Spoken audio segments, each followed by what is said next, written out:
So this demo is classic buffer overflow, but with a twist. I'm actually running this on a system that has NX bit enabled, as well as ASLR, which is the memory randomization map. So in this video, I'm going to show how to disable the anti-buffer overflow tactics, and in a subsequent video, we'll actually show how to still do buffer overflow, but with them turned on. So let's start with our source code. Here we have a C program, very simple. Basically, we have a function here called vuln, and we are going to copy 200 bytes into an 80 byte array to create our buffer overflow. Now the purpose of this is to actually get a root shell on the box, and so that will be the final goal. Then we have our main function here. It's going to try to execute bin shell, call the function, return 0. So not much there. Now before we actually start running and before we actually start executing and compiling things, there's actually an add-on to GDB that is called PETA. And PETA is very helpful in showing debug information, and so I highly recommend that you go ahead and download it from GitHub and create this .gdb init file. I didn't have one on my system, so I had to actually create an empty one by doing a touch, and I just put it under my home directory. So now on my system, if you look here, you can see that I have a gdb.init, a .gdb.init. So you may need to do a touch to create one as well. So after you source that in, then what happens is when you type in GDB, you're actually going to get this GDB PETA prompt. Okay, and we'll see why that's useful in just a moment. Now, the first thing that we want to do before we start compiling our code is we actually want to disable the ASLR. So the ASLR provides randomization for memory addresses, and it's basically a way to prevent the exploit that we're about to do, which is the buffer overflow. It's quite easy to disable it if you have access, full access to the machine. So first, I wanted to show you how it looks. You can do a cat on procsys kernel, and the name of the file is randomize va space, which is virtual address space. So if I do a cat against this file, I can see that the number is set to 2. Now 2 means that ASLR is enabled. So you're going to have to disable that, which is quite easy.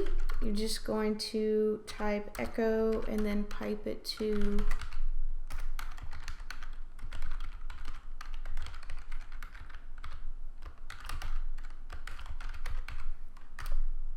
that file, and then when you do a cat again, it should be set to 0. So now that we have ASLR disabled, the next step is we want to go ahead and compile our code, the classic .c, the C code that we looked at, and we want to make sure that we turn off the NX or the no execute bit, okay? And how you do that is with this option -z execute stack. So that's going to basically turn off that protection.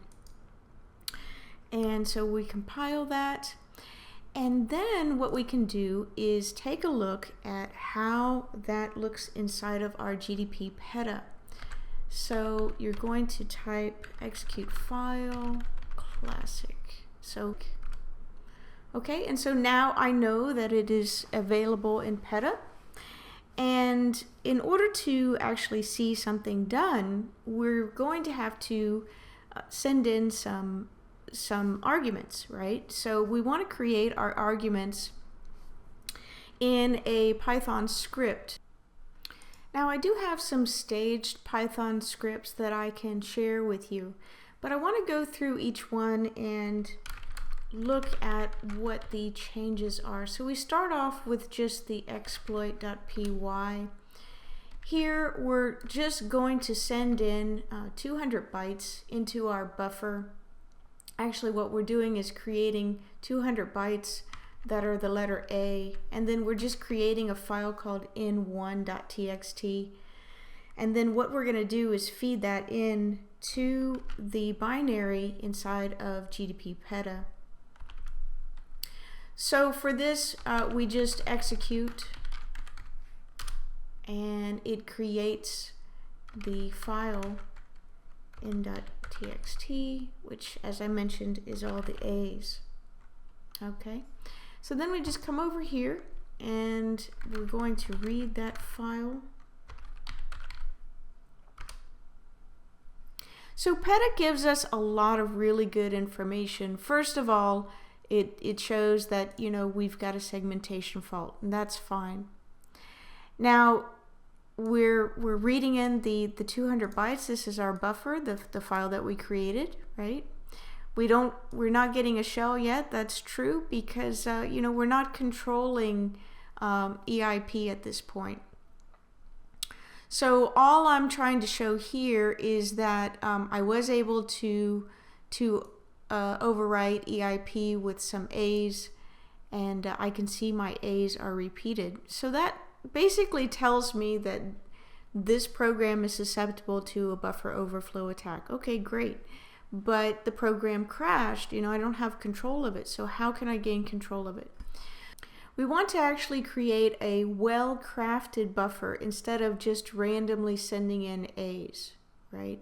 So how we can do that is there is a pattern creation tool that comes with PETA.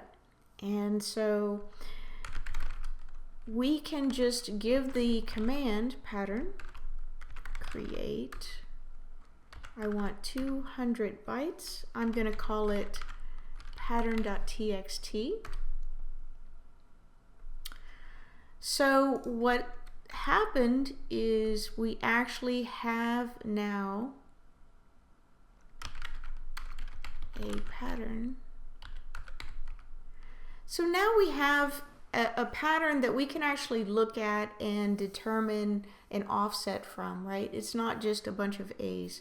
So it kind of gives us a starting point and an ending point. So now we want to send that in